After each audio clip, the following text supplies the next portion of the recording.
Yeah, I need your help to talk about entrepreneurship. Oh, I guess. All right, I'm coming over.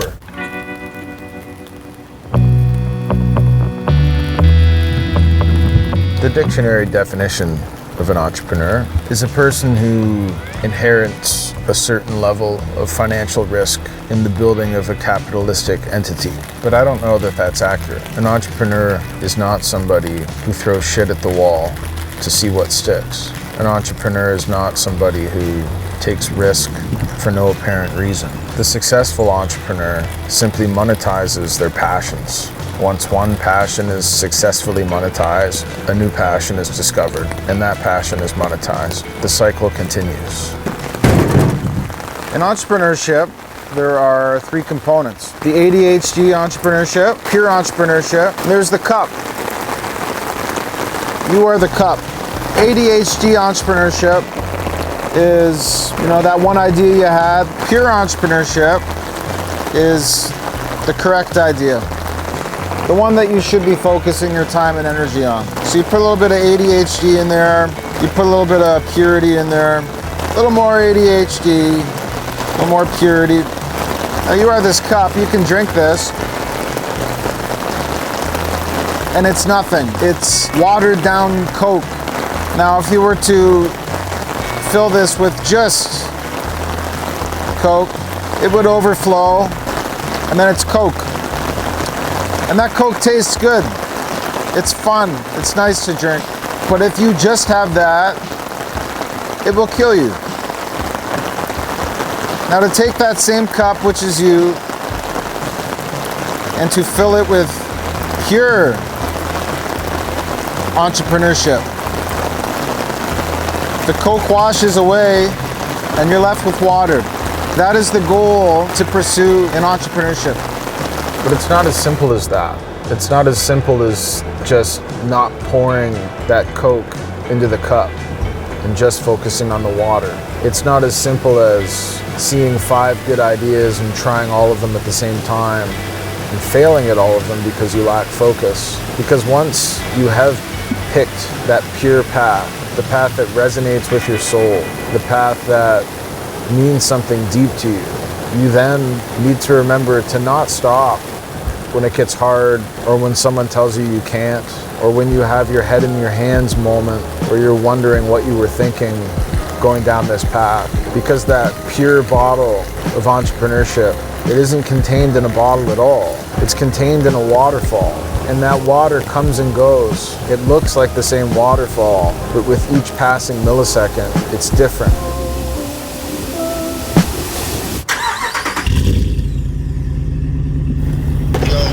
Brother! What's up? What are you doing? Not much. What are you doing? I'm making a video about entrepreneurship. Do you want to sit with me and talk about business for a while? What do you mean? I'm making a video about entrepreneurship. Do I want to sit and talk about business for a while? Yeah, I need your help to talk about entrepreneurship. Oh, I guess. All right, I'm coming over.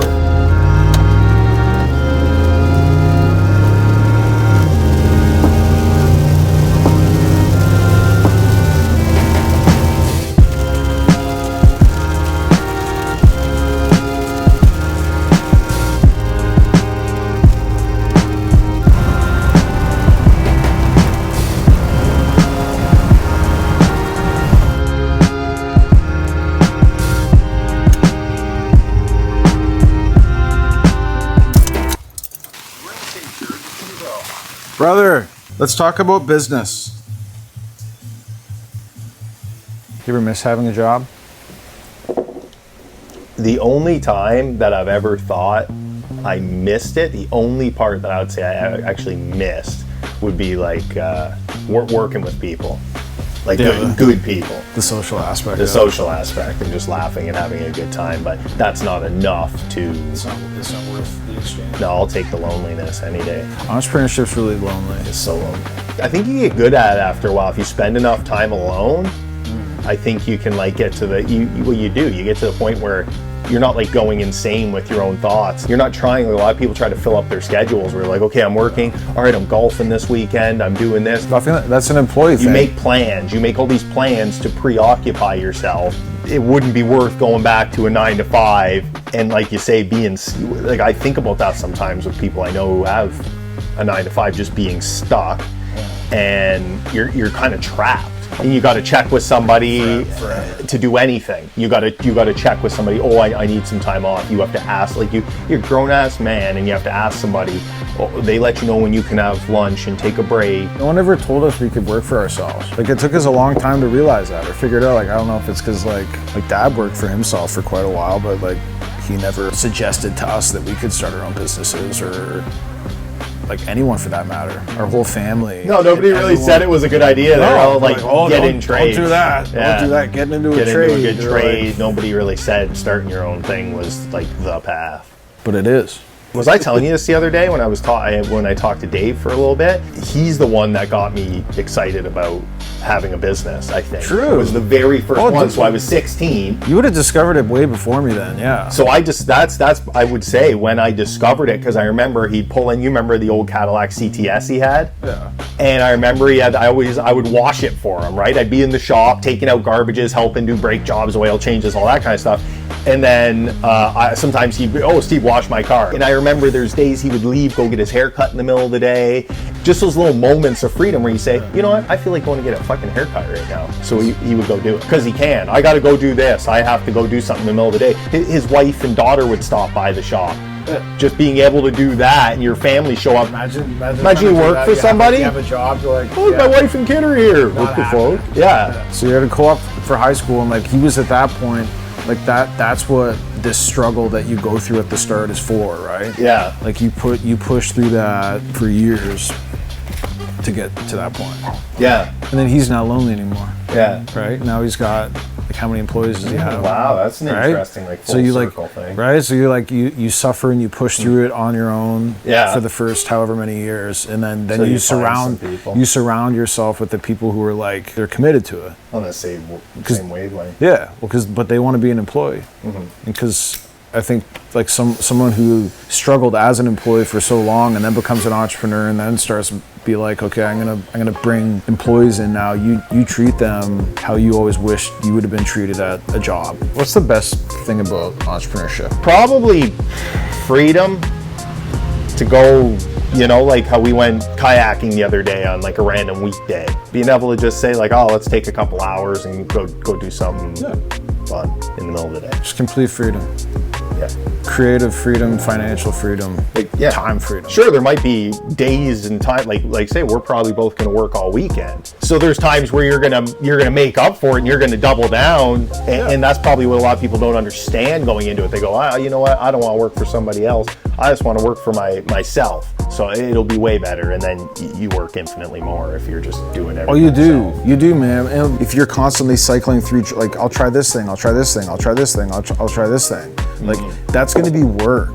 That's hard. Like you tried that. You tried like the tinting and then like something else and something like whatever that. You tried so many things. But now look at what you've landed. I didn't commit though. That was the biggest thing. Not fully. People see too much shit. They see stuff online. They see stuff all over the place. So they go, maybe this, maybe that. And everybody swears that their industry is the best. It's the answer. Yeah. But that's why the only answer is to look within yourself and it's like, what do I actually like? And that's pure entrepreneurship. Your form of pure entrepreneurship is you're in your garage, you work out of your garage, you're wrenching on stuff all day. And when you were a kid, you did that. That's what you did. But see, I've been questioning that though, because I remember I heard Hermosi say recently that the biggest lie is that you got to do something that you're passionate about, like follow your passions or whatever he said. I agree with what he's saying on that. The point of the passion though, I feel, is you have to stick with it when it gets hard. Yeah. Like when you have those down days or those down weeks or even like a down month or something, if you're not like into it, like you don't like the thing, like that, you have to like it. If you don't like it, then you're just gonna stop and you're gonna try another thing and you're gonna think that it's the thing is the problem, but you're the problem. You have to like it. Yeah. That's interesting. So I wonder why Hermosi says that, 'cause that's a good point. If it's something you're into and you do that for fun, Yeah. and you don't even think about it like work, like Yeah, wouldn't you excel Dude, then? I think Hormozy's just trying to help people who aren't into anything because if you look at his story, fair. he built his empire on gyms, where he made the majority of his money was gym launch. That thing where he went in and he like built people's gyms up. Guy's a machine. He obviously is passionate Very about gyms. He's very passionate about gyms. That's how he. That's how he did what he did now. But maybe he's also talking to people who are later on in their career. Maybe the thing you're passionate about starts you in entrepreneurship, but then eventually you don't have to just do that thing. You can then have your passion just be entrepreneurship itself. Yeah, and that's kind of where I think I've landed. What I'm doing now is what I consider my 9 to 5. I don't consider this like the full picture or the future. I'm in the same place right now because I think we both have at like the same time just fall in love with like business and entrepreneurship. Yeah. As a whole. Yeah, I don't care what it is because I don't plan to be on the tools. I plan to be managing people. See, and that's maybe what he's talking about, because that's when it clicks for me. It goes, oh, I realize the thing doesn't matter. Yeah.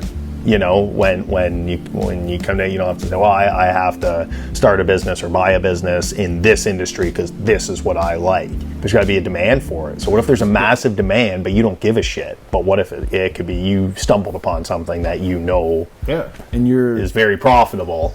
Yeah, and your passion is in like, it can be in simple things. Like maybe you love people, and that thing that is like in demand really helps people a lot. Yeah. And then you get fulfillment and feel good because you're helping people with that thing.